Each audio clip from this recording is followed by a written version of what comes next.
What's going down, y'all? Welcome to the ESX Metacast. We're super excited today. We got Box, we got Ethan Schultz, we got the JPEG dealer, David. Yo, Ethan, why don't you introduce our illustrious guest for us? Yes, sir. Welcome to the Metacast, y'all. We're excited to be here. First episode. David's a good friend of mine. He actually got into crypto back in 2017, and he invested in quite a few different currencies, including Sol when it was around $10. And he's now involved with a lot of exciting NFT projects. He got in early with Top Shot, NBA.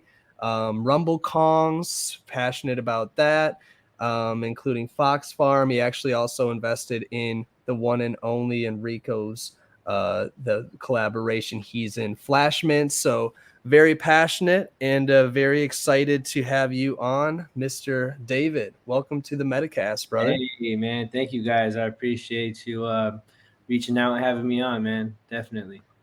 Yeah, man. Thanks for coming on. We're super curious. Everybody here on this panel is excited about NFTs. We're all in the space. So why don't you tell us a story about like how did you fall into this rabbit hole in the NFT space? Yeah, well, I think I was probably like a majority of people that are like considered like OGs in the NFTs, where like the first thing that I saw was NBA Top Shot. And so when I saw those, I was like, oh, these are cool. Like I need to have like, I want all these original, first season Top Shots, especially for the Lakers because I'm a big Laker fan. So I saw them and I was like, like digital collectibles, like it makes sense. Like there was a lot of people out there like, oh, yo, but I could have it like in a regular card or I could have a physical version. And so like that's kind of what got me into it in the first place. And really like the philosophical question of like, do I want this in a physical form? Do I want this in a digital form? Like what's the pros? What's the cons? And after being in it and just seeing how NBA Top Shot was and stuff, I was like, there's got to be a better way for us to NFT than this. So a couple months later, that's when I started talking to my friends. And I came across OpenSea. So from there, like it was kind of a whole different experience to where we weren't getting that same like corporate vibe. It was more of like a community where, you're in Discord and you're talking to a bunch of like real life people and, projects that just seems like it comes, from person to person. It doesn't really seem like there's like an agenda behind, or a big company that's, just trying to steal your money and run type thing. Right. So what I'm hearing is, you got on through Top Shots, you were kind of feeling the energy of these digital collectibles, but then it's like, oh, this feels a little bit more centralized, and you started getting into the more decentralized energy of like OpenSea, some of these projects. That's really dope. After Top Shots, like what was some of the first projects that you were excited about that you got into? Yeah, so right after Top Shots, actually, there was a small time in between there where my homie was like telling me about VEVE collectibles. So like I was on there for a quick second, but it's not really my forte. What really got me into it was Rumble Kongs. So they're a digital, basically a profile picture collection, 10K generative. But the idea is these avatars are going to be basically your basketball player in the digital metaverse, like on the sandbox and in their own little slice of land. So my friend told me about Rumble Kongs. He said, hey, look into them. I missed the mint, but as soon as like after the mint, I saw all this stuff going on. I really got a chance to read the white paper and sit down and look at them, and I'm like, I'm in love with this project. Like I was at the time I was looking at Bored Ape Yacht Club, and I was like, okay, like that's a big difference. Like they were probably a 20th floor or something then. And I was like, wow, we got Rumble Kongs over here. Like, they kind of seem like they could do like a Bored Ape type trajectory. So like I kind of just went all in on them just because I've hooped my whole life. Like I've coached, I played basketball, like that, it's just my sport. So I was like, this kind of combines NBA Top Shot, it combines NFTs, and it's just bringing them all into one. So like it's just right up my alley. Like it was a it was like a no brainer for me. Like, oh, I this is all the things that I like. Why not, invest into it? what's the experience like being in that community? Like, and just, I imagine you got in a little earlier and seeing the progression. Like, what's that experience like watching it grow and being in it? Like, tell us Yeah, about that. so it's wild, man. Like the first week or so, we had Ja Rule get into it. So he was like the first real big celebrity. But since then, we have Stephen Curry, we have Paul George. Both of them are actually have money invested into the company, so they're actually like part owners of it. We have sorry, you're getting distracted. Shout out. Yeah, shout out my girlfriend. So yeah, I'm sorry. Can you repeat the question? Yeah. No, we got you, man. You get shout outs occasionally. Yeah, it does that. No, I was just curious, what we talk about all the time is like the experience of being in the community and watching that grow and like the ride, almost the thrill of it. And like, I'm just wondering what your experience was and like seeing it go from like the ground up and watching it. And today, like, what's it like today? Like, I know you mentioned some awesome names there. Yeah. So back when we were doing this was like in August, like it was literally just after the reveal. I just liked everything that it could be. And I can't sit here and tell you like I thought, oh, for sure this is gonna be like, this is where it's at. Like I just really like the project and I like the community behind it. So since then, we've had a lot of price action, just kind of follows the market. We're kind of in a lull right now because we're waiting on our club NFTs to be minted. I think as soon as that happens, we're going to see like we went from like a 0.6 floor all the way up to like a 5 ETH floor. And then we've kind of just slowly gone down just because we're all kind of saving our ETH to get in this club NFT. And then from there, once you have the club NFTs is when the game is really going to pop off, where it's going to be 3-on-3 experience. So right now we're kind of just waiting around. Basically we're sitting here like we're all eager. We're all really eager, but we can't rush things. So we have a AAA studio that's being built behind Rumble Kongs. So they're the real deal. We're just trying not to really rush them, into putting out like a project that's not ready. When we come out, we want to be, hitting the ground floor. That's why you haven't really seen any marketing for them. Like a lot of people in NFTs, like they don't even know that Rumble Kongs exist right now. That's dope. You talked about kind of getting into some of these communities and reading the white paper. For some of our newer audience or people who are interested in NFTs, what are the things that you look for when you're getting into a project that you think are like a solid foundation? Yeah. So like the main thing that I look at is like if we have a celebrity over here that's like really pumping the project, like that's an immediate red flag for me. Like we've seen a lot of people come in with bad intentions, or maybe they don't know what they're doing themselves. So that's one thing. Like if I see a really big name backing it, I'm hesitant right away. The second thing I do is I go and check out the Discord, see how the community is in there. Like if it's active, if there's people in there, like what their kind of stance is towards you, like if they're opening or not. And then from there, I check out the white paper. So it's like a white paper or a roadmap. It basically tells you this is our project, this is our goals, this is a rough estimate on when we are going to achieve it and how we're going to achieve it. And then from there, like I just sit back and think like, does this project make sense, or is this something that I'm going to be passionate in and want to stay in? So if it reaches all those criteria, then I think those are the main things that people that are experiencing the space are going to go ahead and look for. 100%. So one of the things that I hear you talking a lot about is like that use case and that kind of utility. So Right. how do you think the metaverse as kind of the extension of this project is going to play into that utility, and how do you think that's going to kind of expand it? I'm curious to hear your thoughts. Are you talking about this project or just all projects? I mean, both. I mean, specifically this project, but I know you're talking about the game and how you're going to be able to do the basketball, but then also just in general, how important do you think the kind of that integration into the metaverse is for these new NFT projects?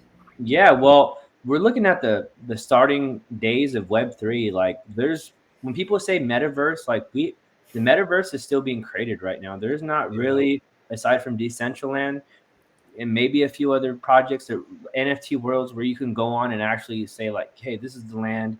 I can interact with the land. I can do stuff in the land, or I could represent myself in this way in this land.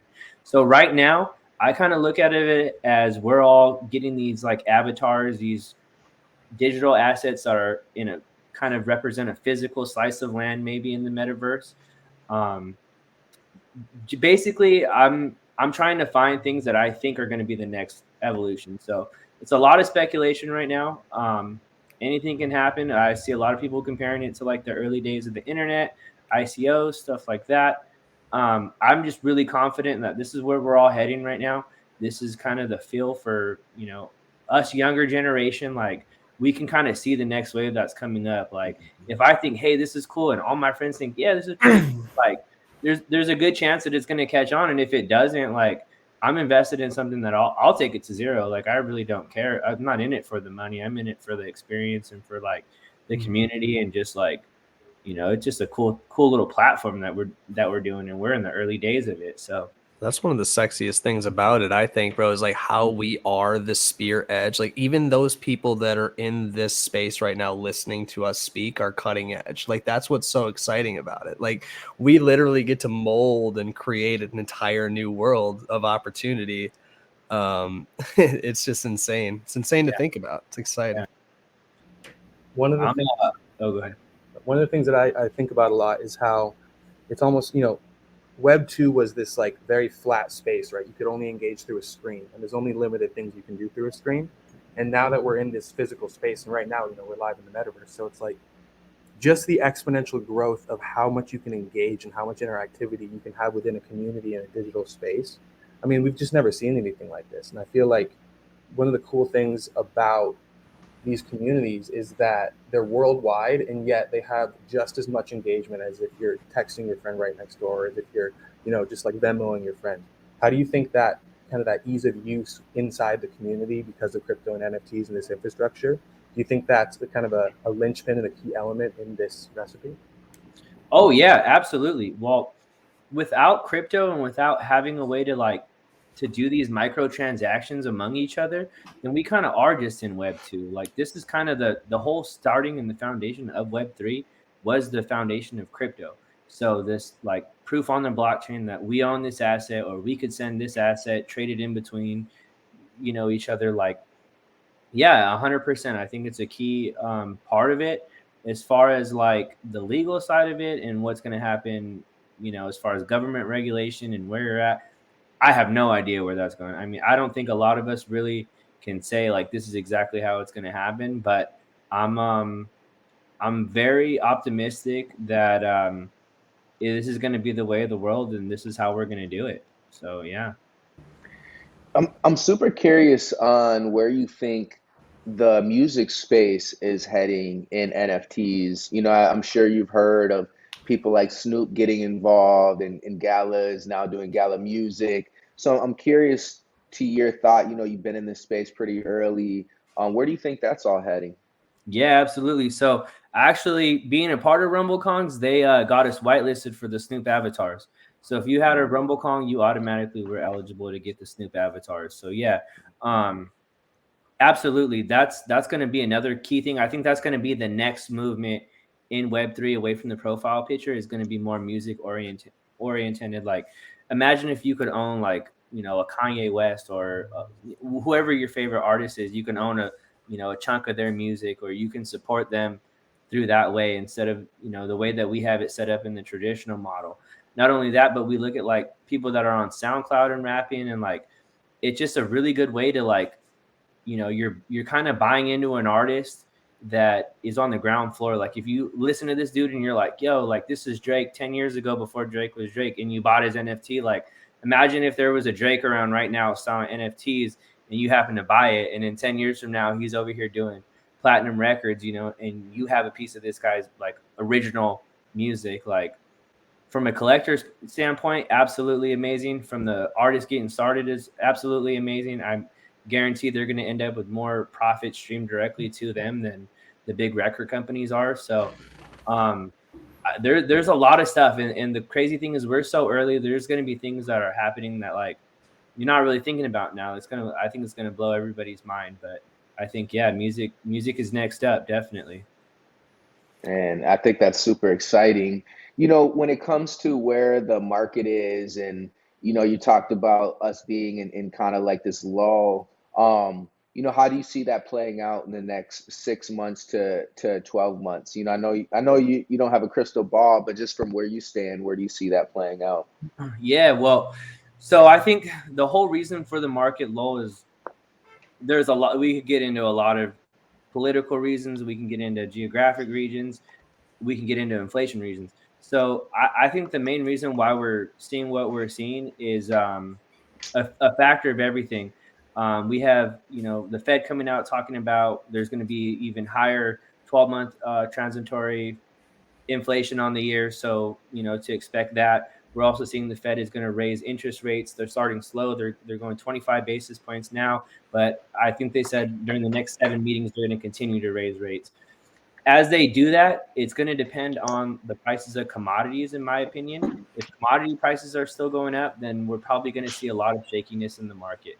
But if we can get things, if we could get everybody more on like an on track level, like this is what's going on, this is how we're going to solve it. If we could see what was going on in Ukraine, and when this whole situation is going to end, natural oil prices, like there really is a ton of stuff going on. I'm optimistic. Like if you're going to invest in something, you should probably invest in crypto, though. If you're expecting your currency to be worth less, you should put it in something that you think is going to at least remain the same or go higher. So personally, I have like way more than half of my net worth in it. Like, the only thing I don't have is like physical assets. If I can buy a physical asset with my money today, I'm going to do it. If not, I'm probably going to look for another way to store my value, just because I'm not really confident in us being able to retain the power of the dollar for the next year or two, or maybe even longer than that. So yeah, I would not financial advice, of course, but personally, I got disclaimer. Throw a quick disclaimer out there. If I were me, like what I'm doing today is like, that, or I have a portion of that lending like stables, like, just for a little bit of APY. I have a lot of it in like crypto projects that I think are going to come up next. Like Sandbox, NFT worlds, like a lot of the crypto play to earn games. I'm very interested in those. There's a lot of stuff that I would be putting your money into, and unfortunately it's not the US dollar right now. So man, I get excited thinking about the creatives. Like I know there's been a lot of dope artwork that's been hitting the Web3 space and NFTs, and now like artists, like we were just talking about music a minute ago, and it gets me excited thinking about like all of the people that are so creative that don't have access to making any money out of their creation up until now. Like they can step into this space and they can put themselves out there, and they don't need to rely on all the other infrastructure. Like they can do this and then they can be profitable from it, and it just, to me, like just the visualization of shrinking that gap between the creatives that are not known, or that are just creating out of their home, and then the people that are up at the top. So it's like shrinking that gap. So now there's so much opportunity for creation. I get excited about that. And I was asked the other day actually by a musician's like, dude, what do I do? How do I mint my music? Like what's the step into this? And like, I'm curious what you think, David, and also Rico and Douglas too, like what you guys think would be the message to an artist that is stepping out, like primarily music. This is what this guy asked me, like, how would you invite them into the space to mint and to grow themselves? Yeah, I can jump in. I think one of the things that I think is really wild about this space is it mirrors kind of what happened with software, where all of a sudden all you needed was a terminal on a computer to create value. And then we saw the entire kind of internet bubble and .com bubble explode out of that. And now it's the same kind of thing, except now you can create corporate governance. Now you can do international transactions. You can create a 3D physical space, which, 10 years ago wasn't even possible. So I feel like the way to kind of explain it to someone is we're at the beginning of the creation of an entirely digitized version of our current civilization. And if you want to step into that and be who you are here, or who somewhere else you want to be, and you want to just take those steps, don't even look at it for necessarily monetary gain. Just look like, you're stepping in on the ground floor of a brand new world. And, years down the line, the people who are there first always, they don't always necessarily win, but they always have enough generational wealth developed being on that wave that they can sustain themselves for what they want to do. So I would just say that's kind of a perspective I would take. What about you, Dave? Yeah. So personally, as soon as I started getting into NFTs, on Twitter, I've came across at least 5 or 6 artists that are putting out dope music right now. Um, and also, I met another artist that does a lot of like 3D rendering. Actually, quite a few of them. So the way that they're going about it is they're finding these communities, like reaching in and doing like derivatives or something and connecting with that community. And I've seen them adapt like a really big like fan base, pretty much like a support system. I would say like networking basically by doing this.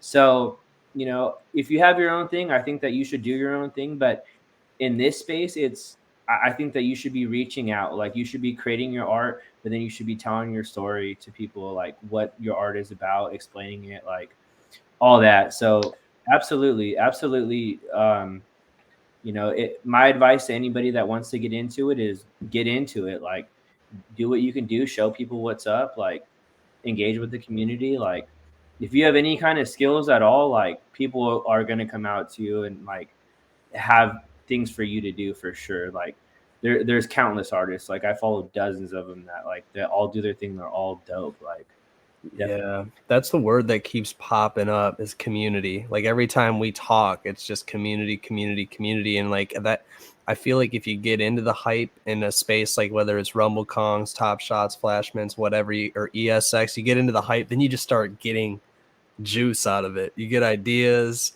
you start meeting people. It just starts just getting into the communities, man. Yeah. Yeah, David. So as we wrap up, I have a last question here. Unless the fellows have another question for you. But as we leave, I want to leave the audience with something really tangible. So let's say I was brand new to the space, right? And I wanted to kind of understand NFTs, learn more about it, get into like some communities. Like, what would be your suggestion to kind of enter the space in a way where I would start to figure out my way and not get rug pulled? Yeah, that's even if you're in the industry now, it's you got to navigate through to know what's a rug pull and what's not. But that's a good question. My advice is Discord, Twitter. Like first, if there's anybody that that's in the NFT space, like kind of listen to them. I would say listen, try to ask as many questions as you can, and don't overexpose yourself into anything that you're not sure about, or even if you are sure about. Like as a general rule, you probably shouldn't overexpose yourself in a certain project, just to be on the safe side. Like don't spend money that you can't afford to lose, or and don't spend it in something that you don't want to be involved with, because like I was saying, it is very much about community. I think Web 2, we kind of got a little bit of it with like the Instagram and the Twitter and stuff like that. But Web3 is going to be all that. Plus, it's going to be your physical assets. It's going to be the music. It's going to be the art. It's going to be everything mixed into one. Like, like I feel like one day we're going to have digital grocery stores where you could go into the metaverse and, you could order, whatever you want to order and pay for it in crypto. And then it shows up physically to your doorstep. Like this is a real thing that, it's going to take place. It's going to take time. It's being built right now. But yeah, I would just say, invest in what you believe in, and don't overexpose yourself. Oh, yeah, so I actually even heard McDonald's just started copywriting metaverse properties and being able to do a McDonald's in the metaverse and started buying in, which just shows you that wave's coming.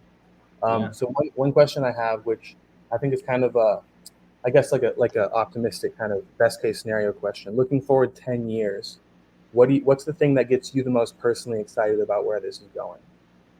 And well, in 10 years, like, I mean, can you imagine owning, like, if you own a Bored Ape yacht right now, could you imagine owning like the first Babe Ruth card or something, like, inside of a digital asset that you don't ever have to worry about losing in a fire. You don't have to worry about it getting damaged. You don't have to worry about, any of that kind of stuff at all. So I'm eager to see like the collectibles, like where they're at.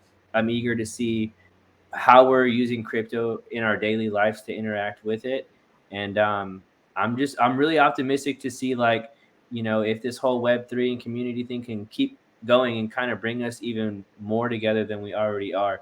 Because right now we see people, they might be hanging out, but they're on Web2, they're on their phones and stuff like that. They're not really talking to each other. So, maybe we get that, hey, we're at home, but we're hanging out and we're actually talking because, we're all looking at the same screen type thing. So, 10 years from now, that's who knows where we're going to be at. Like 10 years ago, if you would have told somebody that Bitcoin was worth 40 grand, they would have said they would have called you a lot of things, because in 2017, in 2017, I got called a lot of things, scam, it's this, it's that. Like, we're going places. Definitely. It's only up from here, man. Yeah. Welcome to the future, right? Here we go. It's going to be crazy. Well, brother, we appreciate you so much hopping on the very first episode of the ESX Metacast. David Vann, shout out, the crypto OG. Yeah, man, best of luck to everything that you got going on, and I can't wait to hear what you create and to stay in touch with y'all. And man, here we go. Welcome to the future, brother. Cool.